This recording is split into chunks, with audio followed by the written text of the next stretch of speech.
Welcome to Insights in Sound, where we talk to the people behind the scenes, behind the technology, and behind the music. People you may not know, but you should. And please check out insightsinsound.com for a full list of our podcasts and YouTube series. My guest is Tom Oberheim. He is, of course, well known for his synthesizer company, as well as a lot of other innovations that you've done under your own name and under other names, I guess, right? Right. Incognito. That's true. I know you've had a really, really colorful and checkered career, and I don't want to do too much of a deep dive into that, but I do want to sort of establish some of your bona fides, as they say. One of the things that I find really interesting is that you started out as an engineer and really kind of came to the music sort of, I don't know, after the fact. I mean, it's interesting because a lot of, you know, when you talk about a lot of your compatriots in the synthesizer history books, many of them were musicians first, or at least simultaneously interested in the left and the right brain thing. And you kind of came up through the left brain and then discovered that you just more than liked music, you really understood music and wanted to learn to play music. Is that fair to say? Well, I can say this is I pretty much had no musical training or experience all through grade school, junior high, high school. I think I played tuba in the high school band for a year. Oh, I'm sorry. It didn't make me want to be a musician. I can imagine, yeah. But I was born and raised in a town called Manhattan, Kansas, which is the site of Kansas State University. Mm-hmm. And all through my primary education, I just expected to go on to Kansas State and be an engineer.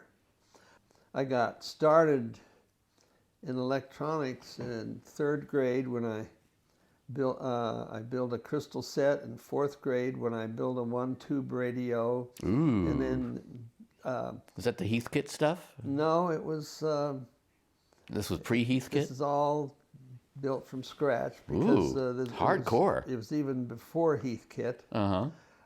And the thing that got me started was the town wasn't very big when I was growing up. It was 5,000 people, and there was a radio shop in the town. And TV wasn't really practical yet. You could get TV from Kansas City if the weather was right. Uh-huh. But so they sold radios, and I went in one day and asked the owner at this radio shop a question about the kind of tubes that would make a good radio, and I had found a 1930s radio in somebody's trash can, and I took the tubes out, asked if any of those tubes would work, and he said, no, but I'll give you one that will work, and that got me. So I was in that store 2 or 3 times a week from then on. Eventually they hired me to sweep the place out for 25 cents an hour. They realized you weren't going to get rid of you, right? I'm sorry? They realized they weren't going to get rid of you, I guess, right? Well, I think it was a different age, you know, when they Sure. They were very nice to me, and then before long they showed me how to test tubes. So they had a concession for fixing radios in the couple hospitals there, where you put a dime and you get half an hour of radio. Then the dimes would jam, and so they gave me the job of fixing the radios.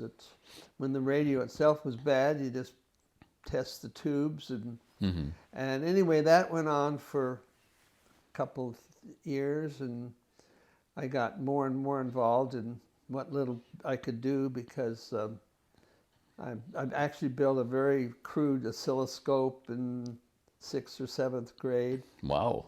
and studied how tubes work, and so I was very interested in it as a hobby. And then as I got into high school, I kind of went into photography because it was a very, very well-equipped camera shop in the town, and so I ended up developing film and printing pictures, and they had a lot of very nice cameras for the day, and I got to use them if I wanted to. So I did photography for a while. Time finally came to the point where I went through high school and graduated from high school and went right to Kansas State. I mean, I graduated in May of 1954, and I was at a beginning student at Kansas State 2 or 3 months later with the regular calculus, physics, chemistry, and all of that. And I did very well. I got very good grades because it was a very good high school there, because a lot of the kids are professors' kids. So, and I just had no great ambitions other than just I'd go to Kansas State, get my degree, and find a job doing some kind of electronics. But the problem was I joined a fraternity. Although I didn't live at the fraternity, I was able to afford it just because all I did was pay the dues. And I was so envious of some of my fraternity brothers who would, after classes, they'd go to this little cafe right across from campus, and they'd play bridge in the afternoon. I had no idea how to play bridge, but I thought that would be really cool.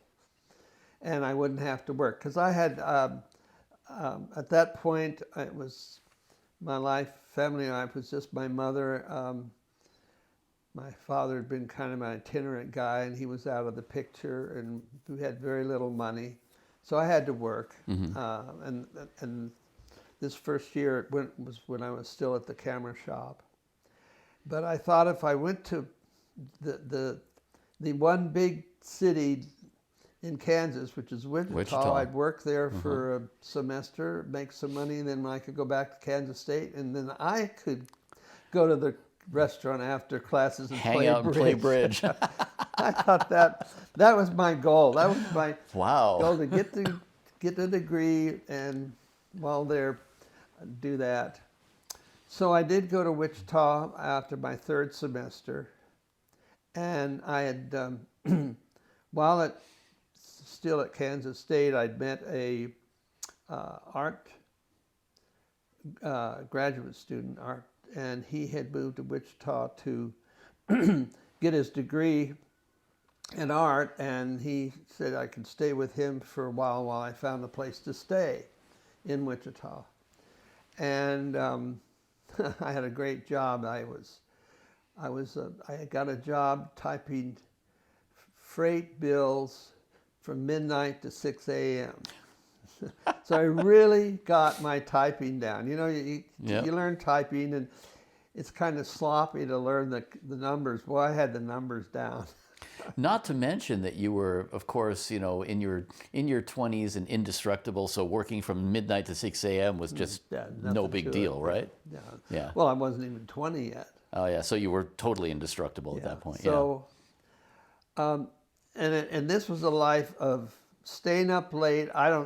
If there was any drugs involved, I had no consciousness of it. I think it was 1956. Oh, drugs weren't cool yet. I don't think that drugs were a factor, but he and his friends would stay up late listening to jazz, and I didn't know anything about jazz until that. And it was a great life. It was really different from, growing up in this little town. Sure. But one day, one of them said, "Tom, that so and I are going to California. Do you want to come with us?" And in those days, I did subscribe to Downbeat magazine. So I knew what I knew about jazz. I read from that magazine. which is basically North Beach and the cool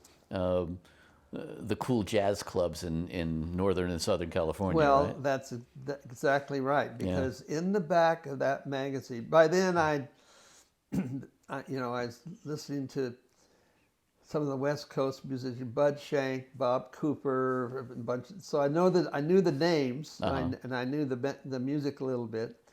And in the back of Downbeat magazine was a little ad for a jazz club in Hermosa Beach called the Lighthouse.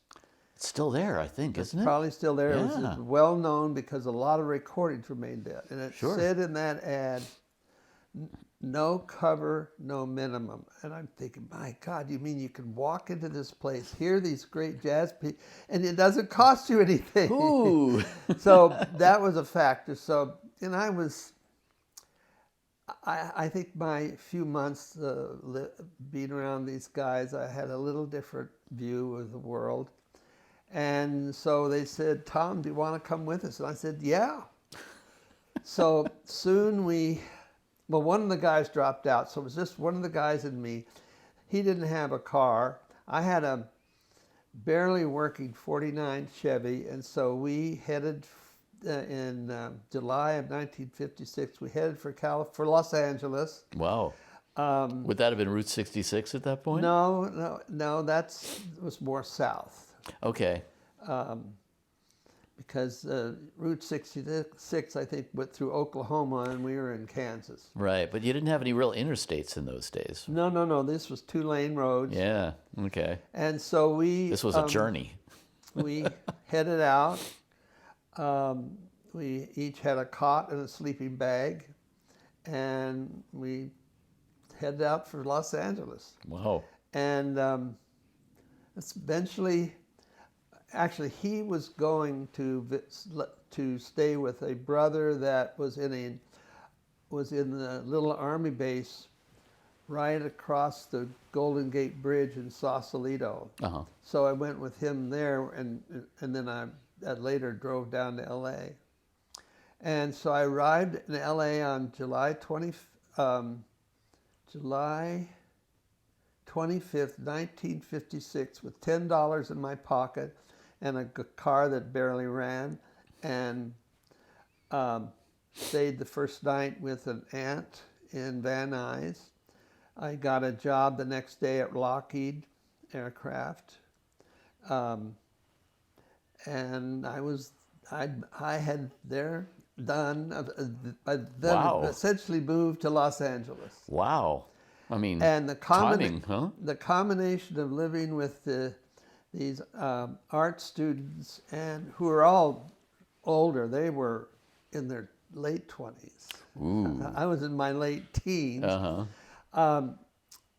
I really I had no plans of going back to college and getting an engineering degree. I had lived with them a little bit and had fun, and then I got to LA, and here's this marvelous town with so many things going on. I just wanted to live there and live in the big city.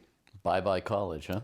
And I started out in this division of this Lockheed company, working in their photo lab, because I had worked in the camera shop. Sure. And electronics was a pretty new endeavor in those days, and it turned out that in the photo lab they made this new invention for connecting circuits called printed circuit boards. Because it is part of it's a photographic process. Sure. Uh-huh. And so I learned about printed circuit boards. But I didn't like the job. It was, $1.40 an hour, and my boss was not a very nice guy.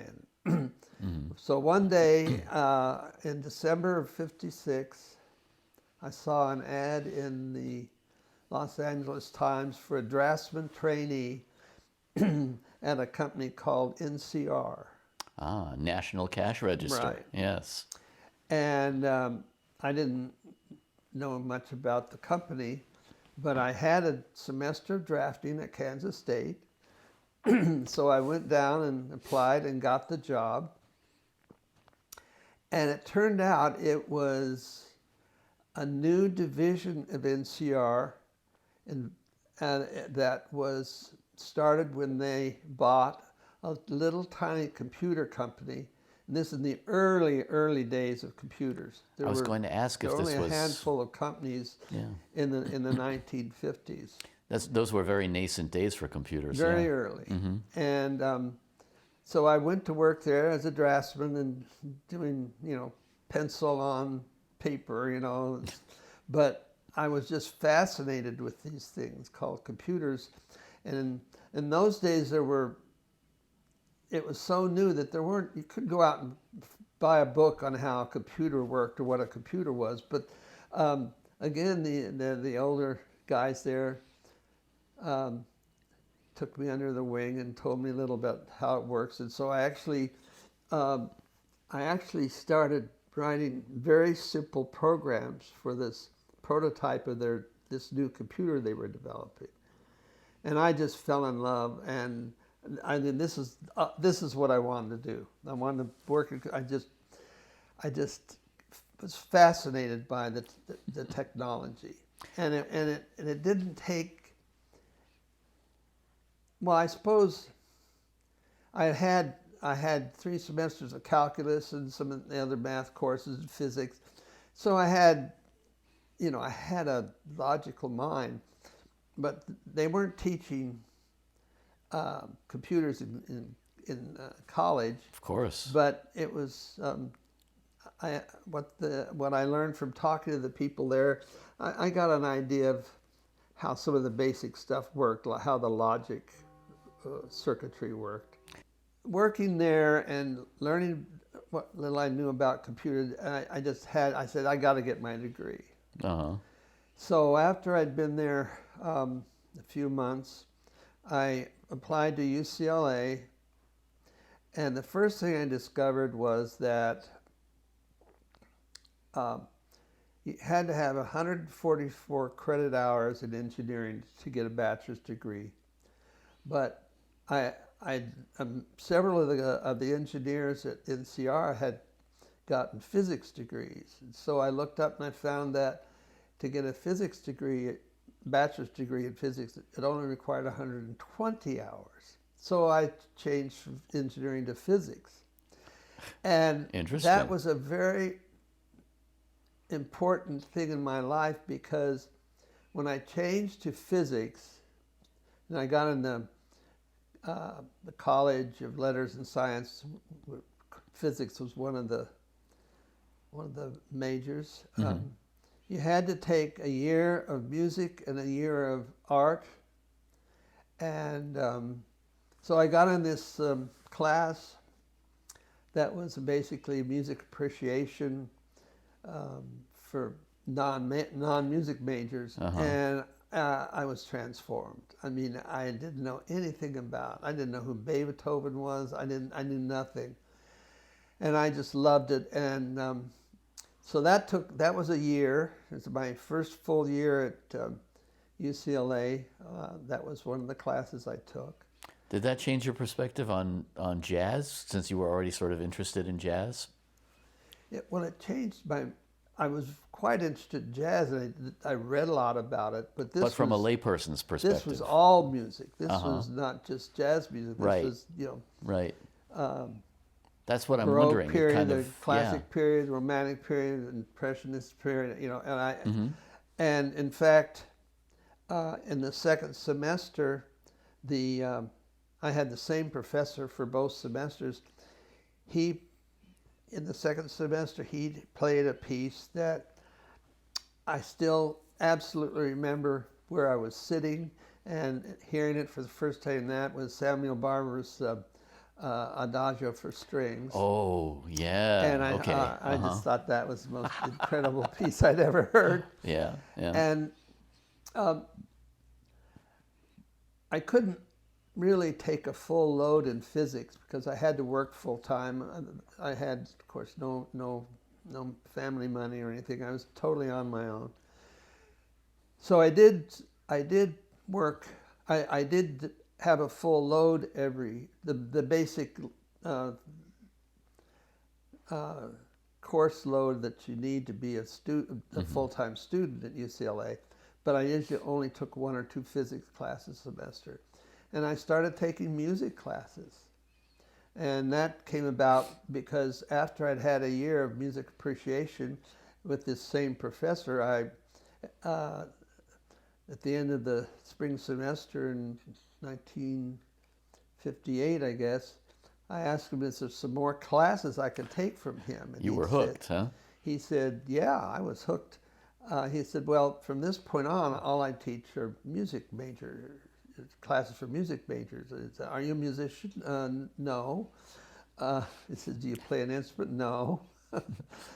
And so I said, well, I think he saw my enthusiasm. So I said, well, why don't you got the summer off, why don't you look into some basic music, learning to play an instrument for a little bit and maybe study a little bit of harmony. And I said, harmony, what's it? I didn't know what the word harmony meant. But I bought a little spinet piano, $300. All right. And found a junior high harmony book, and I read it. I was amazed how logical music was. And so I came the fall semester. I talked to him. I told him what I did. He let me in the beginning music major classes, and the course that every music major had to take were 3 semesters of harmony and musicianship. The two together was 5 days a week, and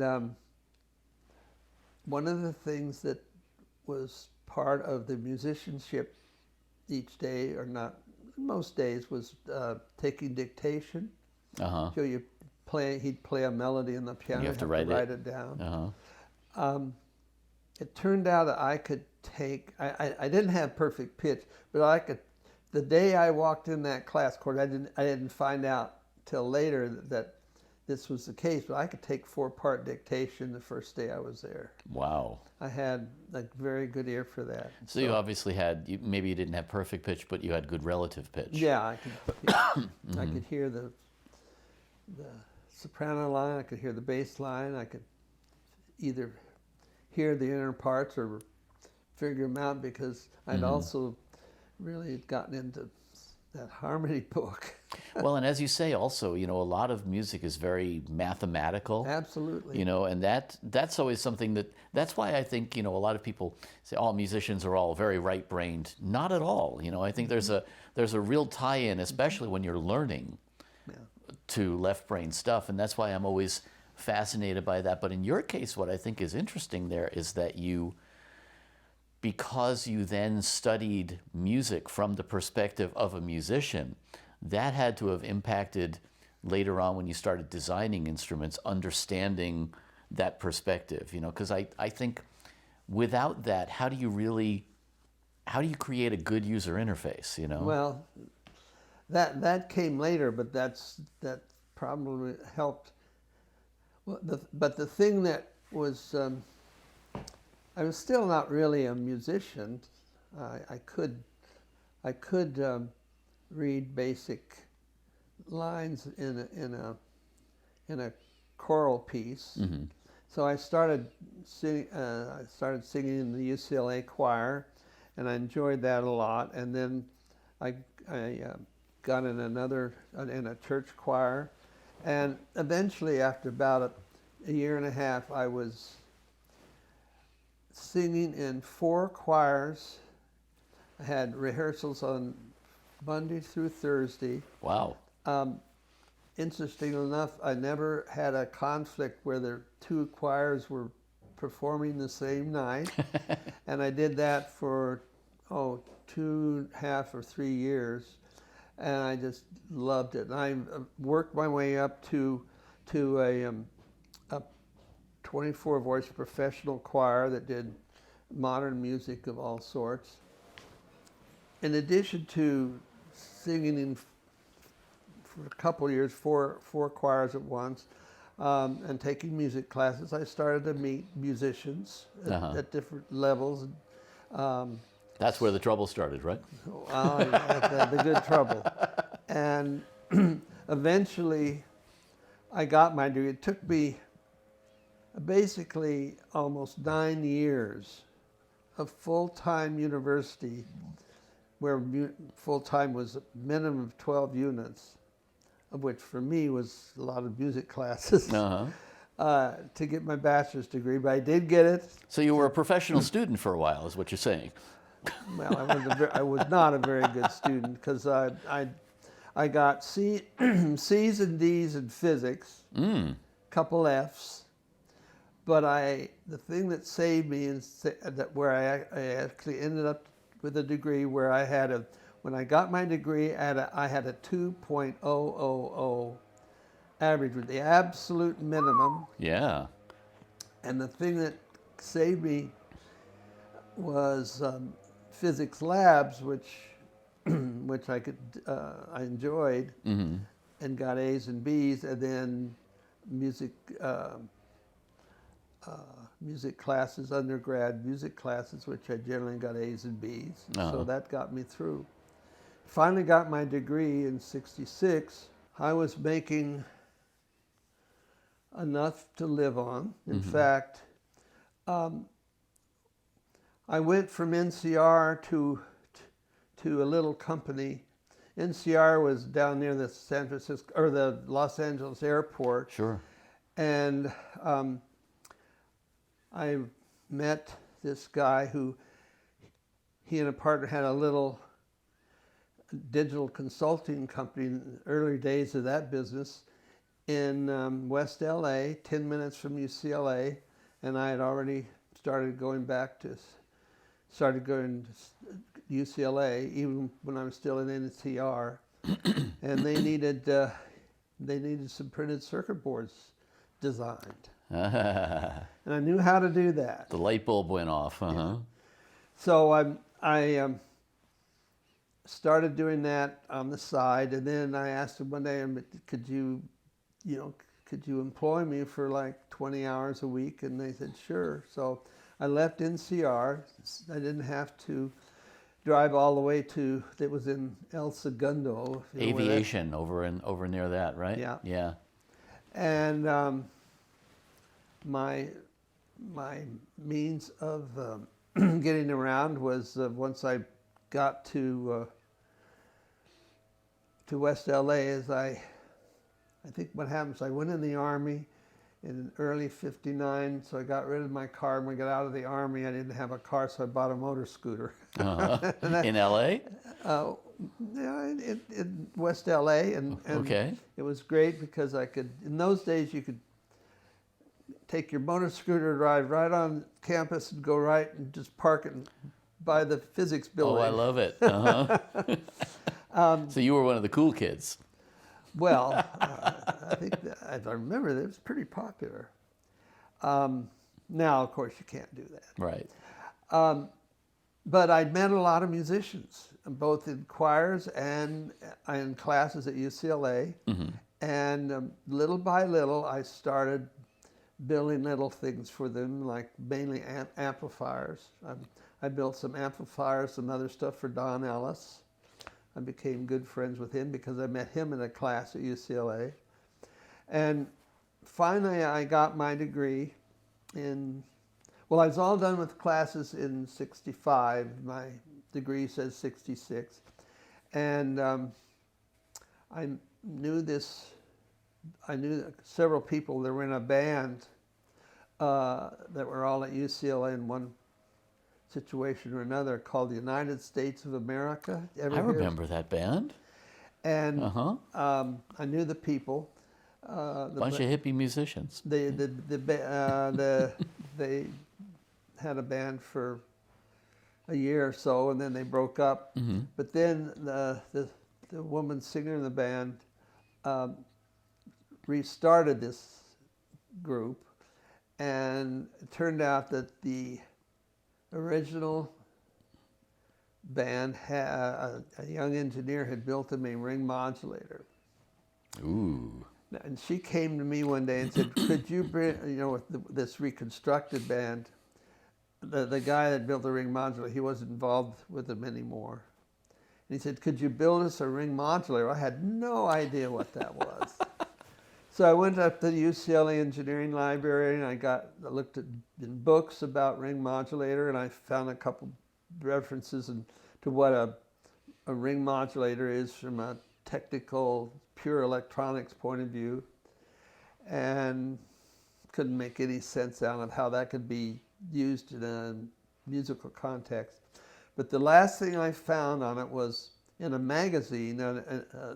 In those days there were a lot of electronic engineering magazines. Journals and stuff. Articles on circuits. Yeah. And in one of those magazines was an article by a guy named Harold Boda, who later was a close friend of Bob Moog. Mm-hmm. And he had put together in 1959 or 1960 a sound processing system, and it wasn't a synthesizer. It was just sound. It was sound modification, and it had a ring modulator. And from that article, I could see what to do. I knew what to do. Uh-huh. You have a carrier in one input and the instrument in the other, and you get all these strange sounds. So I built one for Don Ellis. I built one for another guy, and then I got a phone call one day from this guy, a music composer called Leonard Rosenman, who had heard I had a ring modulator, and he wanted to get the ring modulator sound on the movie he was doing, Beneath the Planet of the Apes. Ooh. So he asked me to bring the equipment to 20th Century Fox on a certain day, and I went into the sound stage and I hooked it up to the piano they had there. And during the break, when had a full orchestra, when they took a break, several of the people in the I think 3 or 4 guys came up to me and said, "Can I buy one?" And then I realized, well, maybe I've got something I could do here. Cha-ching, huh? So that was the birth of my electronic music career. All of a sudden you realize you're doing something that could actually make you money, huh? Well, I think it was money was part of it, but just was the idea that it was something had to do with music and electronic. Yeah. I love I found the circuitry interesting, and it wasn't that complicated, but I found it interesting, but it brought in a little money, but I really didn't have a company yet, so I was still working as a computer engineer by then, just on the very last job I had. But so I sold a bunch of ring modulators, and I guess it was still in 69 or 70. I got a call from the marketing manager for a product line that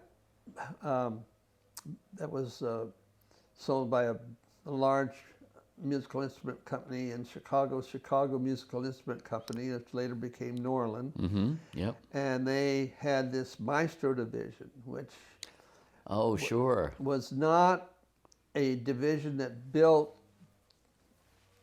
a bunch of stuff. They built a couple things, but they were buying products from other little companies and putting the Maestro label on them. Uh-huh.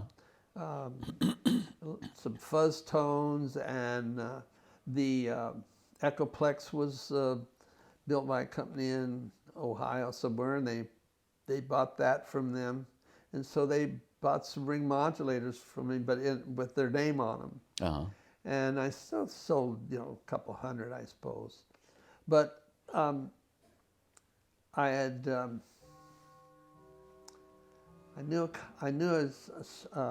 by then I'd met some musicians in L.A. that were actually a couple high school kids through a friend of mine who was teaching English at this little private high school, and they had a little band. And one day I went to visit my friend who was the teacher there, and he introduced me to these students. They were still high school students. One was Andrew Gold.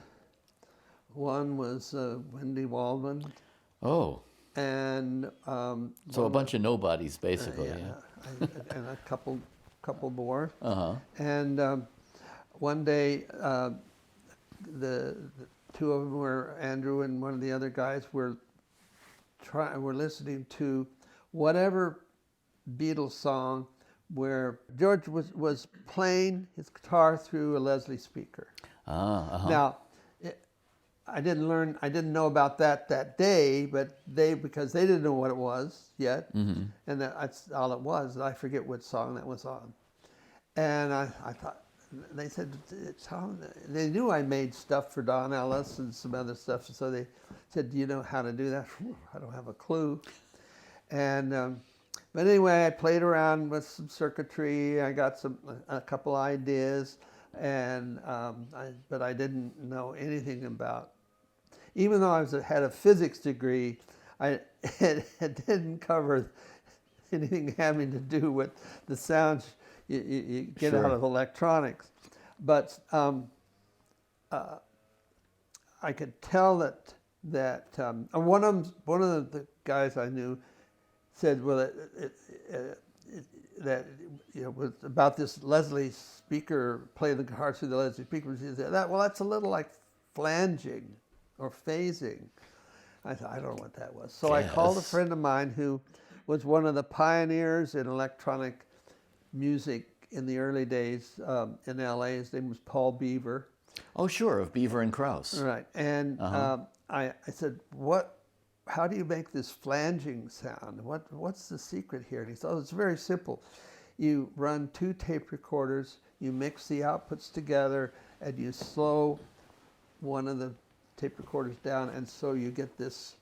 What you hear is what's called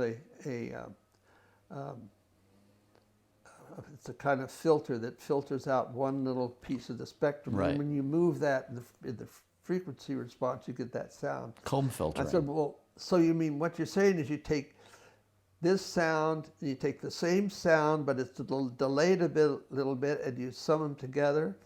And so I realized I could do this with, after reading up on the phase shift circuitry, I could just take the instrument signal and the phase shifted signal and sum it together with 2 resistors, and you'd get a sound sort of like flanging. And I showed this to this marketing manager at the Maestro guy, and he said, well, we could probably sell a few of those. So over the next 3 years, I, after putting together a box that they wanted, the case for it, and myself and a woman that had worked for me at this first time at this little computer company that got me into, from doing drafting to doing actually engineering stuff. The 2 of us built 70,000 Maestro phase shifters over the next 3 years or so. Wow. So I was really in business. I guess so. And so for the next 3 or 4 years, I built I had a few different pedals. But this was all under the Maestro label? You weren't working for yourself at this point, or were you? It was working. I designed it. I had them made in Santa Monica. But it said Maestro on the case. Okay. Okay. So you were basically getting paid for creating these for another company. Yes, creating and having built. Right, of course. So I think at one point it was me, this gal that worked for me, and she had a helper, and the circuit boards were assembled in Mexico, and the metalwork was made in Santa Monica, and we cranked them out. Just the three of us. Sounds like that's pretty much all you would have been doing. Make 70,000 of those. Kept us Yeah. pretty busy, but Yeah. and they were real popular. It was about a year and a half before the Phase 90 came out, so I kind of had the phase shifter business to myself for a little while, but it was kind of big, and it really wasn't much a guitar-oriented thing. So it was used by a lot of people with their Fender Rhodes pianos and stuff.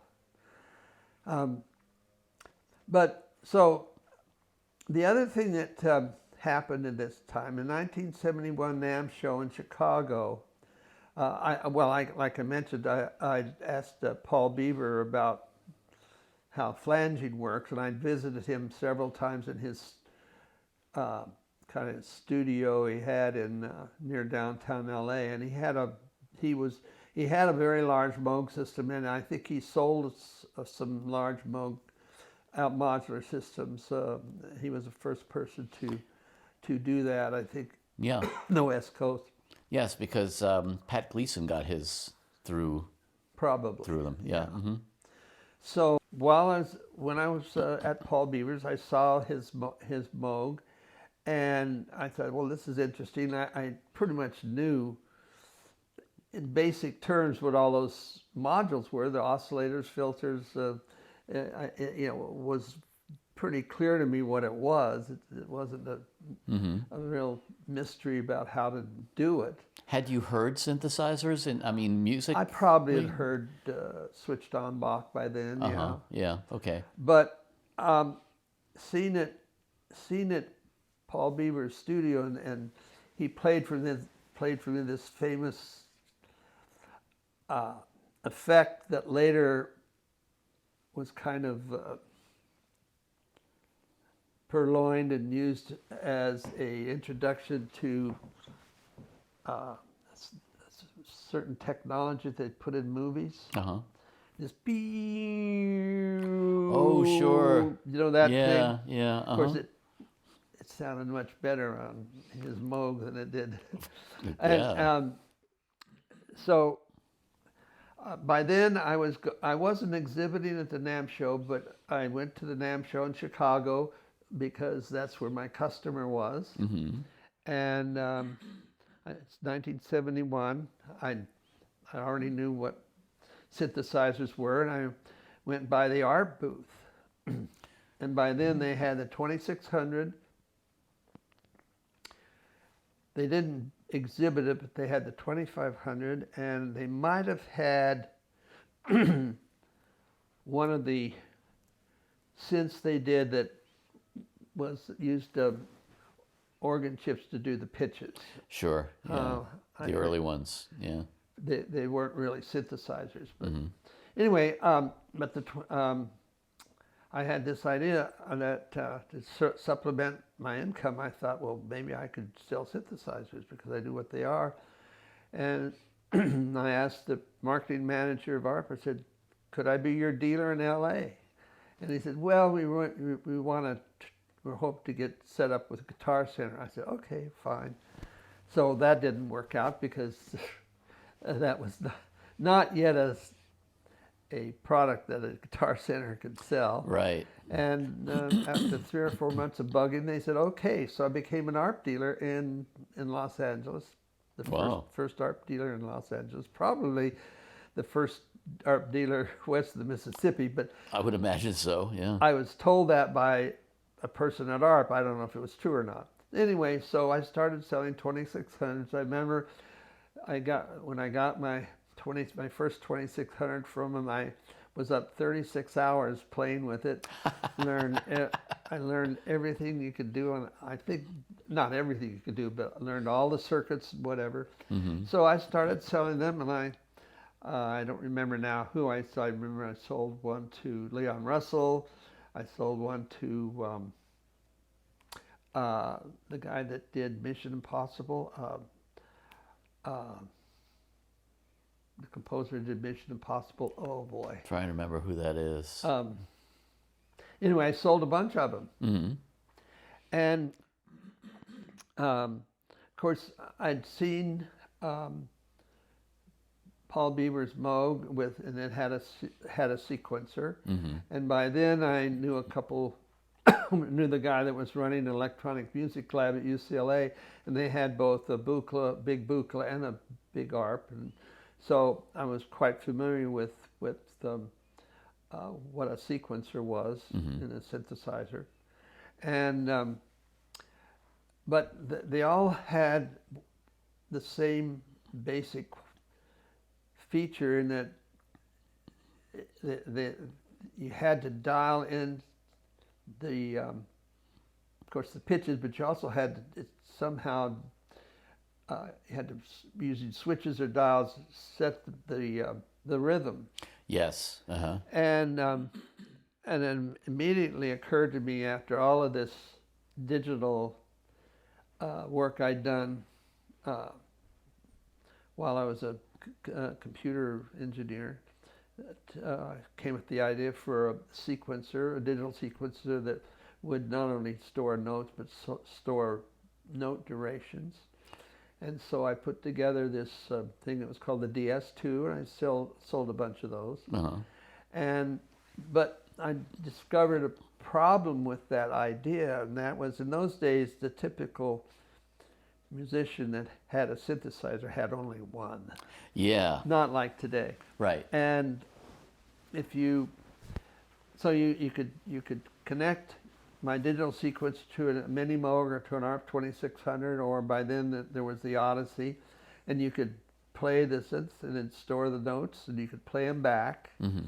But you could play them back, but you couldn't use a synthesizer, or you could use a synthesizer and couldn't use the digital sequencer. Right, because the sequencer was already playing the synthesizer. That's right. Yeah. Uh-huh. So I had this idea of making a little synthesizer module, what I consider the absolute minimum synthesizer module. That no such thing. You could make that small and cheap. Uh-huh.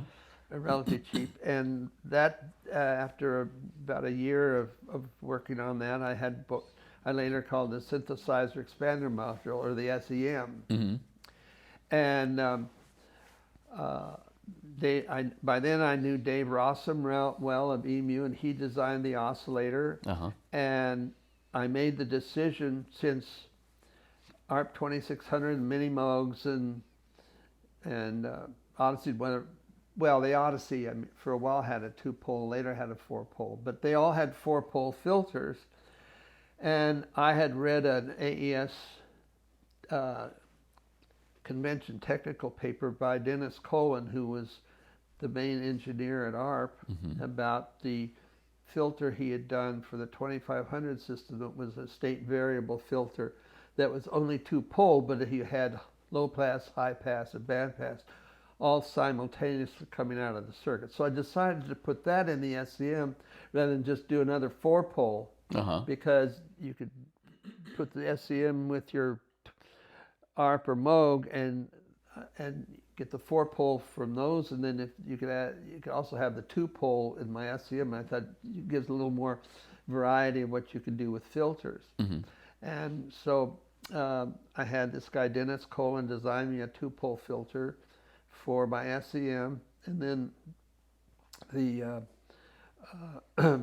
engineer working for me at the time, Jim Cooper, designed the envelope generators, and then Jim and I put this whole thing together, and I got the SEM working.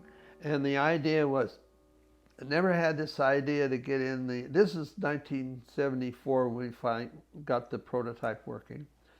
I had no dreams or ideas of getting in the synthesizer business, because it was pretty competitive by then, I think. Yeah, I just, I didn't think, I thought it was too big for me to handle. And I was still selling lots of pedals. Mm-hmm. That was my main business. But then on July 20th or so of 1974, I got a call from this marketing manager at Maestro who said, times are tough and we're canceling all our orders with you. Ouch. And it sounded like it wasn't going to start again later. Mm-hmm. So I had to come up with something to, by then I had probably 3 or 4 or 5 people working for me. So I had to do something to bring in some income. So I got the idea for putting 4 SEMs together. I knew Dave Rossum well, like I mentioned, and he had a digital scanning keyboard. So I licensed them, and then from February to June of 1975, I put together the Oberheim 4-voice, 8-voice. Wow. Hey, I'm Daniel Keller. Don't forget to hit the subscribe button and join us each week for Insights in Sound.